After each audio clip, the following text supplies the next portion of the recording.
Hello friends, welcome all of you in this new video lecture. Today we will learn about simple past tense and the structure of the sentences in this tense. मित्रांनो, आजच्या या video lecture मध्ये आपण साधा भूतकाळ आणि या काळात वाक्यरचना कशी असते आणि त्यासोबतच we will learn the uses of simple past tense आणि ह्यासोबतच आपल्याला या काळाचे उपयोगही आज आपल्याला जाणून घ्यायचे आहेत. तर मित्रांनो, सुरुवातीला आपण हे जाणून घेऊया की सिंपल पास्ट टेन्स म्हणजे काय. तर त्याला आपण मराठीमध्ये पर्यायी शब्द आहे साधा भूतकाळ. तर साधा भूतकाळ कधी वापरतात? जेव्हा एखादी क्रिया भूतकाळामध्ये विशिष्ट वेळेला घडून गेलेली असेल आणि हे जर सांगायचं असेल तर आपण त्याच्यासाठी वाक्यामध्ये हा काळ वापरत असतो. आणि सर्वसाधारणपणे जेव्हा मराठीतील क्रियापदाला ला, ली, ले असे जे प्रत्यय लागतात तर तेव्हा समजून घ्यायचे की आपण वाक्यामध्ये सिंपल पास्ट टेन्स आहे. जसे की तो चांगला खेळला, तर या ठिकाणी खेळणे या क्रियापदाला ला हा प्रत्यय जोडला म्हणजेच काय, हा सिंपल पास्ट टेन्स आहे. त्याने अभ्यास केला, तर या ठिकाणी करणे या क्रियापदाला ला प्रत्यय जोडून आपण त्याचं केले हे क्रियापदाचं रूप बनवलं. म्हणजेच काय, तर एखादी क्रिया मागील काळात घडून गेलेली आहे, एका विशिष्ट वेळी घडून गेलेली आहे हे जेव्हा सांगायचं असते तेव्हा आपण या काळामध्ये ही वाक्यरचना करत असतो. तर ह्याच सोबतच इंग्रजीत सुद्धा अशीच वाक्यरचना असते आणि ती वाक्यरचना करताना आपल्याला second form of the verb म्हणजे क्रियापदाचं दुसरं रूप वापरणं आवश्यक असते. ते कोणत्या वाक्यामध्ये? तर अफर्मेटिव्ह सेंटेन्सेस, जे होकारार्थी वाक्य असतात. तर या होकारार्थी वाक्यामध्ये आपल्याला क्रियापदाचं दुसरं रूप वापरावं लागतं. जसं की समजा आपण राईट हा क्रियापद घेतला तर त्याचं सेकंड फॉर्म आहे रोट आणि थर्ड फॉर्म आहे रिटर्न. तर आपला जो संबंध आहे तर तो रोट या क्रियापदाच्या सेकंड फॉर्मशी संबंधित आहे आणि ते फक्त आणि फक्त होकारार्थी किंवा अफर्मेटिव्ह सेंटेन्सेस मध्येच. कारण नकारार्थी आणि प्रश्नार्थक वाक्यामध्ये पुन्हा आपल्याला root form of the verb किंवा basic form of the verb आपल्याला घ्यावं लागतं. तर मित्रांनो, सुरुवातीला आपण या वाक्यातील जी रचना असते, अफर्मेटिव्ह सेंटेन्सची रचना, स्ट्रक्चर, तर ते कसं असतं हे जाणून घेऊया. त्यासाठीचा हा जो फॉर्म्युला आहे तर तो याप्रमाणे असतो: S plus V2 plus O and remaining sentence. म्हणजेच second form of the verb या ठिकाणी आपल्याला घेणं आवश्यक असते. जसं की ही केम लेट येस्टरडे, म्हणजे या ठिकाणी आपण कम या क्रियापदाचं सेकंड फॉर्म वापरलेलं आहे. तर मित्रांनो, एक लक्षात असू द्या की क्रियापदाचं सेकंड फॉर्म हे रेग्युलर वर्ब साठी ईडी लावून तयार होत असते आणि इरेग्युलरचं वेगळं होत असते. जसं की समजा आपण प्ले हा शब्द जर घेतला तर त्याचं सेकंड फॉर्म येतं प्लेड, म्हणजे त्याला ईडी हा प्रत्यय जोडला, आणि थर्ड फॉर्म सुद्धा प्लेड म्हणजे ईडी हा प्रत्यय जोडूनच येतं. तर हे जे रेग्युलर व्हर्ब्स असतात तर त्या रेग्युलर व्हर्ब्सला ईडी हा प्रत्यय जोडून आपण त्याचं सेकंड आणि थर्ड फॉर्म तयार करत असतो. आणखी एक एक्झाम्पल पाहू आपण, वर्क. तर वर्क हा क्रियापद आपण घेतला तर त्याचं सेकंड फॉर्म येतं वर्क्ड आणि थर्ड फॉर्म येतं वर्क्ड. तर आपला जो संबंध आहे तर तो या सेकंड फॉर्मशी संबंध आहे होकारार्थी वाक्यासाठी, अफर्मेटिव्ह सेंटेन्सेस साठी, आणि ह्या काळामध्ये आपल्याला सेकंड फॉर्म घेणंच आवश्यक आहे. पण असेही काही इरेग्युलर व्हर्ब्स असतात, अनियमित क्रियापद असतात की ज्यांना ईडी हा प्रत्यय जोडता येत नाही, तर त्याचं फर्स्ट फॉर्म, सेकंड फॉर्म आणि थर्ड फॉर्म हे वेगवेगळं असते. जसं की आता आपण समजा बी हे क्रियापद घेतलं तर त्याचं सेकंड फॉर्म येतं वॉज किंवा वेअर वाक्यातील सब्जेक्ट नुसार, आणि थर्ड फॉर्म येतं बीन, म्हणजे हा इरेग्युलर आहे, याला आपण ईडी लावून आपण याचं रूप तयार करू शकत नाही. किंवा दुसरं एक एक्झाम्पल पाहिलं आपण तर डू, डीड आणि डन, म्हणजे मेन वर्ब म्हणून जेव्हा डू असेल तर डू, डीड, डन असे, म्हणजे फर्स्ट फॉर्म वेगळं, सेकंड फॉर्म वेगळं आणि थर्ड फॉर्म वेगळं. म्हणजे हे आहेत इरेग्युलर व्हर्ब्स, अनियमित क्रियापदे. ह्याच्यातच आणखी एक अशी क्रियापद असतात की ज्याचे फर्स्ट, सेकंड, थर्ड फॉर्म ह्यांची स्पेलिंग सारखीच असते, त्यामध्ये काहीही बदल होत नाही, फक्त कधी उच्चारात बदल होतो तर कधी उच्चार कायम राहतो. जसे की आता समजा कट हा शब्द आपण घेतला, कट, सेकंड फॉर्म कट आणि थर्ड फॉर्म सुद्धा कट, म्हणजे याचं स्पेलिंग सेम राहिलं. किंवा पूट घेतलं तर ते सुद्धा सेमच राहतं, पूट, पूट आणि पूट.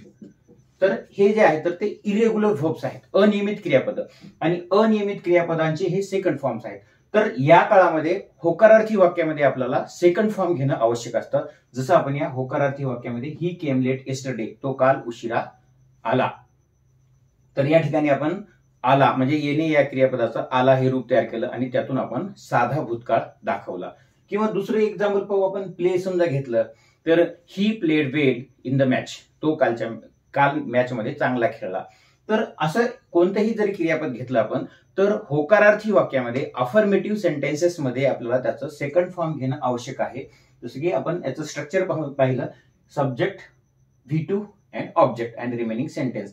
म्हणजे कर्ता, क्रियापदाचं सेकंड फॉर्म, ऑब्जेक्ट आणि रिमेनिंग सेंटेन्स. तर ह्याप्रमाणे हे स्ट्रक्चर असतं.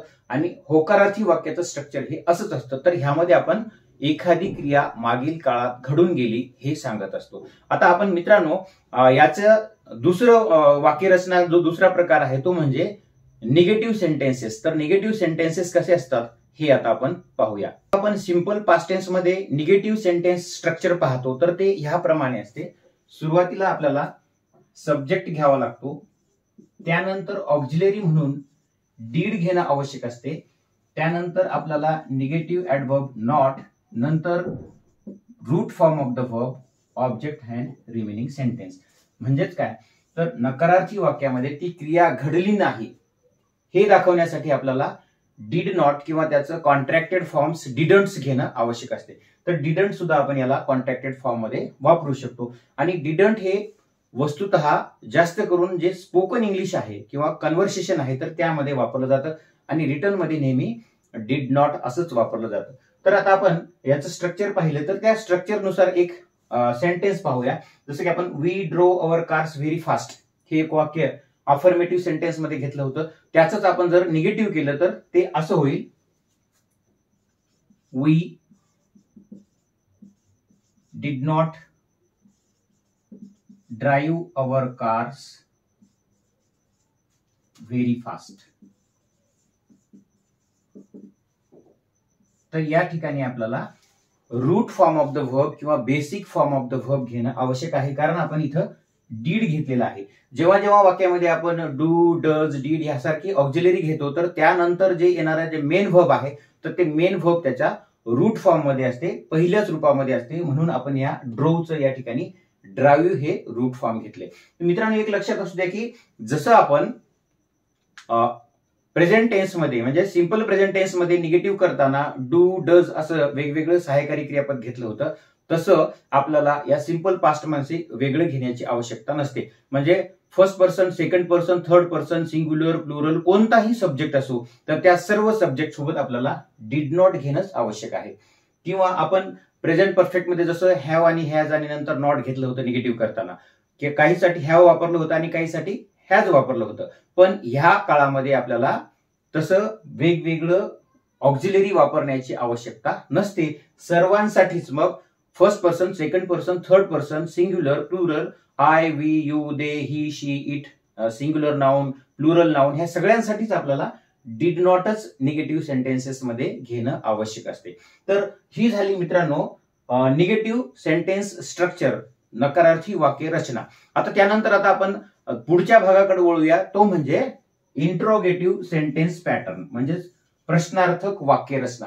तर प्रश्नार्थक वाक्य रचना करताना एक लक्षात असू द्या की नेहमी प्रश्नार्थक वाक्याची सुरुवात ही दोन प्रकारे होत असते. एकतर WH वर्डने किंवा ऑक्झिलरीने. आणि ही जी सेंटेन्स पॅटर्न पाहत आहोत आपण ऑक्झिलरीने म्हणजेच व्हर्बल क्वेश्चन्स आहेत आणि त्याची सुरुवात ही नेहमी सहाय्यकारी क्रियापदाने होते. म्हणून आपल्याला इंट्रोगेटिव्ह सेंटेन्सेस मध्ये सुरुवातीला काय घेणं आवश्यक आहे तर डीड हे ऑक्झिलरी घेणं आवश्यक आहे.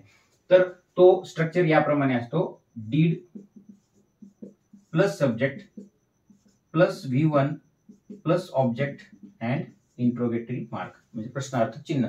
तर याप्रमाणे आपल्याला ही वाक्यरचना स्ट्रक्चर असतं. सुरुवातीला डीड हे ऑक्झिलरी घेणं आवश्यक आहे, त्यानंतर वाक्यातील सब्जेक्ट, नंतर V1, मग सब्जेक्ट कोणताही असला तरी त्या सर्वांसाठीच आपल्याला V1 घ्यायचंय, नंतर ऑब्जेक्ट आणि रिमेनिंग सेंटेन्स. तर आपण जे उदाहरणादाखल घेतलेलं जे वाक्य होतं तर तेच आपण जर समजा इंट्रोगेटिव्ह पॅटर्न मध्ये जर बदललं तर ते कसं होईल तर ह्याप्रमाणे होईल. Did we drive our cars very fast आणि शेवटी क्वेश्चन मार्क. तर याप्रमाणे आपल्याला सहाय्यकारी क्रियापद, नंतर सब्जेक्ट आहे, नंतर V1 म्हणजे root form of the verb क्रियापदाचं पहिलं रूप. तर ही झाली प्रश्नार्थक वाक्यरचना, ज्याला आपण इंट्रोगेटिव्ह सेंटेन्सेस म्हणतो. तर याप्रमाणे ह्या 3 वाक्यरचना आहेत. त्यानंतर आणखी एक पॅटर्न आहे, तो म्हणजे निगेटिव्ह इंट्रोगेटिव्ह. तर निगेटिव्ह इंट्रोगेटिव्ह म्हणजे काय, तर जे आपण निगेटिव्ह मध्ये डिड नॉट घेतलं होतं तेच डिड नॉट कॉन्ट्रॅक्टेड फॉर्म्स मध्ये वाक्याच्या सुरुवातीला असते आणि तो नकारार्थी प्रश्न तयार केला जातो. जसं की आता आपण हा पॅटर्न पाहू. Didn't plus subject plus V1 plus object आणि क्वेश्चन मार्क. तर हे आपण जे दिलेलं वाक्य आहे तर ते या पॅटर्न नुसार केलं तर didn't we drive our cars very fast. आपण आपल्या गाड्या वेगाने चालवल्या नाही का. तर ह्याप्रमाणे ह्या वेगवेगळ्या 4 वाक्यरचना आहेत, 4 स्ट्रक्चर आहेत की सिंपल पास्ट टेन्स मध्ये आपण हे स्ट्रक्चर पाहिलेले आहेत. तर मित्रांनो, आता आपल्याला या काळाचे उपयोग जाणून घ्यायचे आहेत की हा काळ कधी वापरतात. तर एक लक्षात असू द्या की जेव्हा एखादी क्रिया ही भूतकाळात एका विशिष्ट वेळी घडून गेलेली असेल, this tense is used to denote an action which had happened in the past over a period of time or over a specific time. की एखाद्या वेळी एखादी क्रिया भूतकाळामध्ये घडून गेली असेल किंवा एखाद्या विशिष्ट वेळी पुरती ही घडून गेली असेल तर त्यासाठी आपण वाक्यामध्ये हा काळ वापरतो. जसं की आता आपण एक एक्झाम्पल पाहूया या यूजचं, की he took over as the principal last year. म्हणजे त्यांनी मागील वर्षी प्राचार्य म्हणून पदभार स्वीकारला. तर ही क्रिया कधी घडलेली आहे, पास्ट टेन्स मध्ये घडलेली आहे. त्यानंतर दुसरा एक याचा उपयोग आहे की हॅबिच्युअल ऍक्शन्स आपल्याला जर सांगायचे असतील पास्ट टेन्स मधल्या, तर त्याच्यासाठी सुद्धा आपण वाक्यामध्ये सिंपल पास्ट टेन्स वापरत असतो. जसं की we use to play on the ground in our childhood. आम्ही आमच्या बालपणामध्ये मैदानावर खेळत असू. म्हणजे ती क्रिया हॅबिच्युअल ऍक्शन, सवयीने घडणारी जी क्रिया आहे तर ती सांगण्यासाठी या ठिकाणी आपण काय केलं, यूज टू हे ऑक्झिलरी वापरलं. तर त्याने सुद्धा हा सिंपल पास्टच आहे त्यामध्ये सुद्धा. तर तेव्हा सुद्धा आपल्याला वाक्यामध्ये हा काळ वापरता येतो. त्यानंतर हॅबिच्युअल ऍक्शन दुसरी आपल्याला आणखी एक उदाहरण देता येईल त्याचं, जसे we went to Simla during our vacations. म्हणजे आम्ही आमच्या उन्हाळी सुट्ट्यामध्ये सिमलाला जायचो. तर या वाक्यामध्ये सुद्धा आपण ही जी क्रिया आहे तर ती क्रिया सिंपल प्रेझेंट प्रमाणे, सिंपल प्रेझेंट मध्ये जशी एखादी हॅबिच्युअल ऍक्शन आपण दाखवतो तर त्याप्रमाणे सिंपल पास्ट मध्ये सुद्धा हॅबिच्युअल ऍक्शन दाखवण्यासाठी हा काळ वाक्यामध्ये वापरला जातो. तर मित्रांनो, ह्याप्रमाणे हे सिंपल पास्टचे उपयोग होते. And I know you might have understood today's topic, simple past tense, its structure and its uses. I hope you will share this video with your friends and don't forget to press the like button. आपण टॉपिकवर वेगवेगळ्या टॉपिकवरचे video बनवतच असतो. तर आपल्याला हे topic आणि ह्या व्हिडिओचे notification मिळवण्यासाठी आपण निश्चितच सबस्क्राईब करावं. आणि आपल्याला अशा काही व्हिडिओ बाबतच्या सूचना असतील, काही सजेशन्स असतील तर ते निश्चितच नोंदवा, कारण त्यानुसार आपल्याला नवीन व्हिडिओ सुद्धा क्रिएट करता येतील. Thank you. Keep learning, keep growing.